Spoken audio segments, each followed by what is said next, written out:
all the Trump indictments are big news. You have the two federal cases, the hush money case in New York, but in Georgia, it's in a state that's actually up for grabs in the 2024 election, and it's effectively local news for residents there. So they're going to be reading about the ins and outs of the trial, motions before the judges, all the logistical moves that will get national coverage, but it will be right front and center in Georgia, which President Biden only won by a little under, famously under 12,000 votes over former President Trump.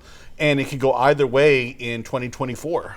Welcome to The Debrief, where we talk to the Washington Examiner's top journalists about the headlines they're covering and where the story's going next. I'm Sarah Bedford, and I'm here today with magazine editor David Mark.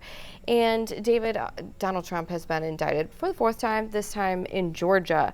Georgia's obviously a really significant 2024 state. So what are the implications of a trial potentially playing out while potentially Trump and Biden are competing in Georgia? Right. All the Trump indictments are big news. You have the two federal cases, the hush money case in New York, but in Georgia, it's in a state that's actually up for grabs in the 2024 election, and it's effectively local news for residents there. So they're going to be reading about the ins and outs of the trial, motions before the judges, all the logistical moves that will get national coverage, but it will be right front and center in Georgia, which President Biden only won by a little under, famously under 12,000 votes over former President Trump. And it could go either way in 2024. If you had to give grades, let's give some grades out for how some of Trump's rivals have been maneuvering around the indictments so far. Who gets an A? Who gets an F? You know, how are the candidates doing in sort of navigating this? Well, I'm in the camp of Chris Christie at least is offering an alternative. You might like him, you might not, but at least he's saying something different, like Trump should not be president.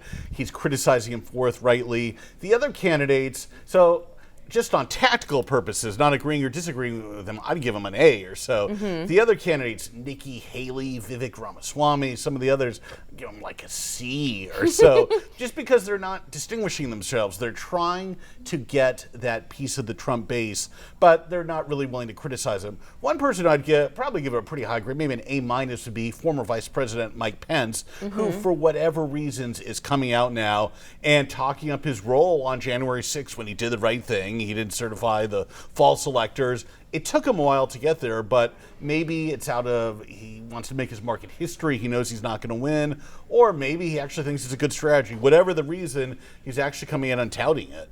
And you wrote a piece about how one strategy potentially for Republican candidates should be or could be potentially to pitch themselves as a second option to be best positioned to take Trump's place if the legal, the strain of these trials force him to drop out of the race. Tell us about that. Right. This would be a case, you might say, on steroids of saying the quiet part out loud, of just saying, look, Trump is facing all these trials. He might get convicted. He might have to drop out, whatever, something else could happen. And hey, if you don't like him, I'm right here for you.